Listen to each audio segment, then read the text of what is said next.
എല്ലാവർക്കും വിനീത നമസ്കാരം. ശ്രീമദ് ഭാഗവതം ദശമസ്കന്ധമധ്യായം 23 ഇന്ന് ആരംഭിക്കണം. ഈ അധ്യായത്തില് ആ ഭക്തകളായ വിപ്രപത്നിമാരെ ഭഗവാൻ അനുഗ്രഹിച്ച കഥ.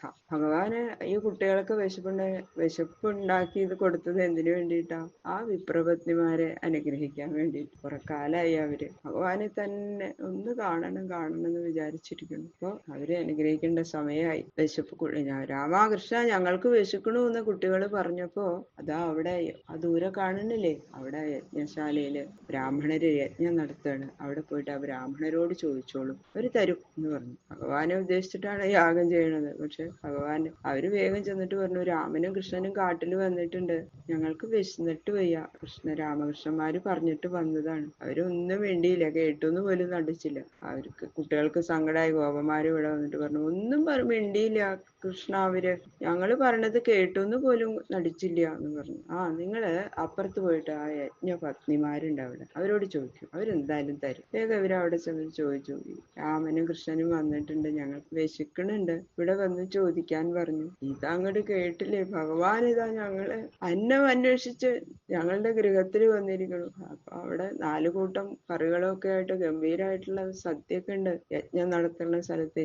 എല്ലാ സാധനങ്ങളും ഓരോരുത്തരും ഓരോന്ന് എടുത്താൽ ഓടി കാട്ടിലേക്ക്, ഭഗവാനെ ഒന്ന് ദർശിക്കണം, ഇത് കൊടുക്കണം, ഭഗവാൻ ഇവിടേക്ക് വന്നിരിക്കുക അന്നം അന്വേഷിച്ചാലേ. വേഗം എല്ലാവരും സമുദ്രമിവ നിമ്നഗാഹ, നദി സമുദ്രത്തിലേക്ക് ഒഴുകുന്ന പോലെ ആ യജ്ഞപത്നിമാരെ ഓടുകയാണ്. അവരിങ്ങനെ തടുക്കണുണ്ട്, നിക്ക് എവിടേക്കാ ഓടണേ എന്നൊക്കെ ചോദിക്കുന്നുണ്ട് ഭർത്താക്കന്മാര്. അതൊന്നും കേൾക്കണില്ല. അവർക്ക് ഒരേ ഒരു ലക്ഷ്യം മാത്രം, ഭഗവാനെ കാണണം. അങ്ങനെ അവര് ഓടി ഭഗവാന്റെ അടുത്ത് എത്തണു. ഭഗവാൻ അവരെ അനുഗ്രഹിച്ചു പറഞ്ഞു വയ്ക്കണു. ആ കഥ വിപ്രപത്നി അനുഗ്രഹം, അതാണ് ഈ അധ്യായത്തില് വർണ്ണിക്കുന്നത്. അഥ ശ്രീമദ്ഭാഗവത ദശമസ്കന്ധ ത്രയോവിംശോധ്യായ. ഓം നമോ ഭഗവതേ വാസുദേവായ. ശുക്ലാംബരധരം വിഷ്ണു ശശിവർണം ചതുർഭുജം പ്രസന്നവദനം ധ്യായേ സർവവിഘ്നോപശാന്തയേ. ഗുരവേ സർവലോകാനാം ഭിഷജേ ഭവരോഗിണാം നിധയേ സർവവിദ്യാനാം ദക്ഷിണാമൂർത്തയേ നമഃ. പീതാംബരം കരവിരാജിത ശംഖചക്ര കൗമോദകീ സരസിജം കരുണാസമുദ്രം രാധാസഹായം അതിസുന്ദരമന്ദഹാസം വാതാലയേശം അനിശം ഹൃദി ഭാവയാമി. ശ്രീ ഗുരുവായൂരപ്പ ശരണം. നാരായണം നമസ്കൃത്യ നരം ചൈവ നരോത്തമം ദേവീം സരസ്വതീം വ്യാസം തതോ ജയമുദീരയേ. മൂകം കരോതി വാചാലം പങ്കും ലംഘയതേ ഗിരിം യത്കൃപാതമഹം വന്ദേ പരമാനന്ദ മാധവം. ഗണപതയേ നമഃ. സംസരസ്വത്യേ നമഃ. ഗുരുഭ്യോ നമഃ. ഓം നമോ ഭഗവതേ വാസുദേവായ. ഓം നമോ ഭഗവതേ വാസുദേവായ. ഓം നമോ ഭഗവതേ വാസുദേവായ. ഗോപാ ഊചു രാമ രാമ മഹാവീര്യ കൃഷ്ണ ദുഷ്ടതിമർഹണ ഏഷാ വൈ ബാധതേ ക്ഷുന്ന തച്ഛാന്തിം കർത്തും അർഹത. ഗോപന്മാര് ആ രാമകൃഷ്ണന്മാരുടെ അടുത്ത് ചെന്ന് പറഞ്ഞു, ഹേ രാമ, അങ്ങ് മഹാവീര്യമുള്ളവനാണല്ലോ. ഹേ കൃഷ്ണ, അങ്ങ് ദുഷ്ടന്മാരെ സംഹരിക്കുന്ന മഹാൻ തന്നെ, സംശയമില്ല. എന്നാലേ ഇപ്പൊ ആ വൃക്ഷങ്ങളുടെ കഥയൊക്കെ പറഞ്ഞില്ലേ, ഇപ്പൊ ഞങ്ങൾക്ക് വിശക്കണു.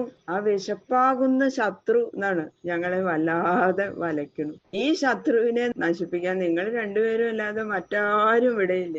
വേഗം വിശപ്പ് മാറ്റി തരണേ എന്ന് പറഞ്ഞു. ശ്രീശുക ഉവാച ഇതി വിജ്ഞായ പിതോ ഗോപേർ ഭഗവാൻ ദേവകീസുത ഭക്തായ വിപ്രഭാര്യായ പ്രസീതന്നിതം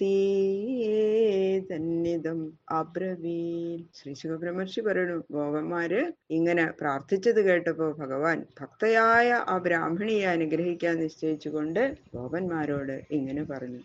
പ്രയാതദേവയജനം ബ്രാഹ്മണാ ബ്രഹ്മവാദിന സത്രമാംഗിരസം നാമ ആസത്തെ സ്വർഗകാമ്യയ. അല്ലയോ ഗോപന്മാരെ, വേദോച്ചാരണം ചെയ്യുന്ന ബ്രാഹ്മണര് സ്വർഗപ്രാപ്തി ആഗ്രഹിച്ചുകൊണ്ട് ആംഗിരസം എന്നു പേരായ സത്രം ചെയ്യുന്നു എന്നുള്ള സംഗതി പ്രസിദ്ധമാണ്. എല്ലാവരും പറയുന്നുണ്ട് അവരിതാ അവിടെ യാഗം ചെയ്തുകൊണ്ടിരിക്കുകയാണെന്ന്. നിങ്ങള് ആ യാഗശാലയിൽ പോകും, അവിടെ ഗംഭീരമായിട്ടുള്ള സദ്യയൊക്കെ ഉണ്ട്, അവിടെ ചോദിച്ചാൽ തരട്ടോ, പൊക്കോളൂ എന്ന് പറഞ്ഞു ഭഗവാൻ അവരോട്. അപ്പൊ ഈ ബ്രഹ്മവാദികൾ എന്ന് പറഞ്ഞില്ലേ, ആ വിശേഷണം കൊണ്ട് വേദം ചൊല്ലുന്നവര് മാത്രമാണ് അവര് അർത്ഥം അറിഞ്ഞവരല്ല എന്നാണല്ലോ അത് സൂചിപ്പിച്ചിരിക്കുന്നത്. അതുകൊണ്ടാണ് ഈ സ്വർഗം കിട്ടണമെന്ന് മാത്രമേ ആ ബ്രാഹ്മണർക്ക് ആഗ്രഹമുള്ളൂ, വേറെ ഒന്നും ആഗ്രഹിച്ചുകൊണ്ടല്ല അവര് യാഗം ചെയ്യണത്. ഈ സ്വർഗം ഐശ്വര്യം ഒക്കെ, ഇഹലോകത്തിലുള്ള ഐശ്വര്യാദി ധനം ഒക്കെ നശിക്കും അല്ലേ? അതുപോലെ കേവലം ഇങ്ങനെയൊക്കെ ചെയ്തിട്ടുള്ള പുണ്യകർമ്മങ്ങള് കൊണ്ട് ചെയ്ത കിട്ടുന്ന സ്വർഗവും കുറച്ചു ദിവസം കഴിയുമ്പോൾ അതിന്റെ ആ പുണ്യത്തിന്റെ ഫലം കഴിഞ്ഞാൽ സ്വർഗത്തിൽ നിന്ന് വീണ്ടും ചുവട്ടിലേക്ക് തന്നെ വരണം. അപ്പൊ ഇതിന്റെ വേദത്തിന്റെ അർത്ഥം ശരിക്കും മനസ്സിലാക്കിയിട്ടാണ് അത് ചെയ്യുന്നതെങ്കിൽ അവർക്ക് ആ സ്വർഗത്തിന് വേണ്ടിയിട്ട് അവര് ചെയ്യില്ല അല്ലെ? അവരിങ്ങനെ വേദാർത്ഥം അറിഞ്ഞിട്ട് ചെയ്യുകയാണെങ്കിൽ കാമ്യകർമ്മം അനുഷ്ഠിക്കുക ഇല്ല.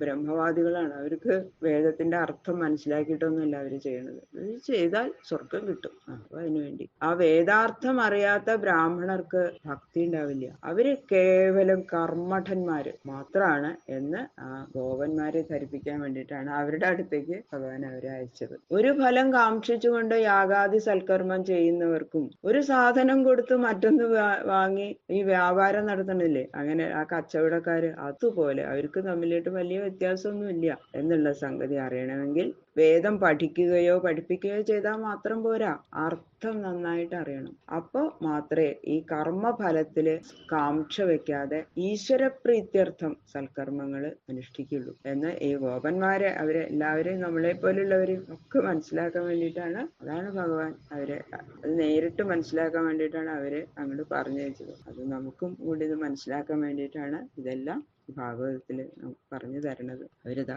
അവിടെ ചെന്നിട്ട് ബ്രാഹ്മണരോട് യാചിക്കണം. തത്ര ഗത്വൗദനം ഗോപ യാജദാസ്മൽ വിസർജിതാഃ കീർത്തയന്തോ ഭഗവത ആര്യസ്യ മമ ചാപിതാം. അല്ലയോ ഗോപന്മാരെ, നിങ്ങള് ആ യാഗശാലയിൽ ചെന്ന് ആ ബ്രാഹ്മണരോട് ഭക്ഷണം തരണം എന്ന് യാചിച്ചോളൂ. ലജ്ജിക്കൊന്നും വേണ്ട.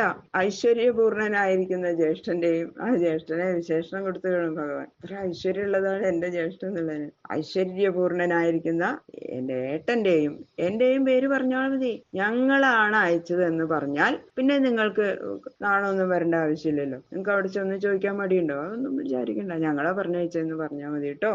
ഇത്യാദിഷ്ടാ ഭഗവതാ ഗത്വായാചന്ദതേ തഥാ കൃതാഞ്ജലിപുടാ വിപ്രാൻ ദണ്ഡവൽ പതിതാ ഭുവി. ഒരു വളരെ വിനയത്തോടു കൂടിയിട്ട് ആ ഭഗവാൻ പറഞ്ഞയച്ചപ്പോ ഗോപന്മാര് യാഗശാലയിൽ ചെന്ന് ബ്രാഹ്മണരുടെ മുൻപാകെ ചെന്ന് കൈകൂപ്പി വളരെ വിനയത്തോടു കൂടിയിട്ട് ഭൂമിയിൽ വീണ അങ്ങോട്ട് നമസ്കരിച്ചു ആദ്യം തന്നെ ആ ബ്രാഹ്മണരെ. എന്നിട്ട് പറയാണ്, യാചിക്കുന്നവര് വളരെ വണക്കവും ഒതുക്കവും ഉള്ളവരായിരിക്കണമല്ലോ, അല്ലാതെ കുറച്ച് ചോറ് ഇങ്ങനെ പറയാൻ പറ്റില്ലല്ലോ. വളരെ വിനയത്തോടു കൂടിയിട്ട് തന്നെ ഗോപന്മാർ യാചിച്ചു എന്നാണ്, അതാണ് പ്രത്യേകം സൂചിപ്പിച്ചിരിക്കുന്നത്. ബാക്കിയുള്ള ശ്ലോകങ്ങള് നാളെ നോക്കാം. സർവത്ര ഗോവിന്ദ നാമ സങ്കീർത്തനം ഗോവിന്ദ ഗോവിന്ദ.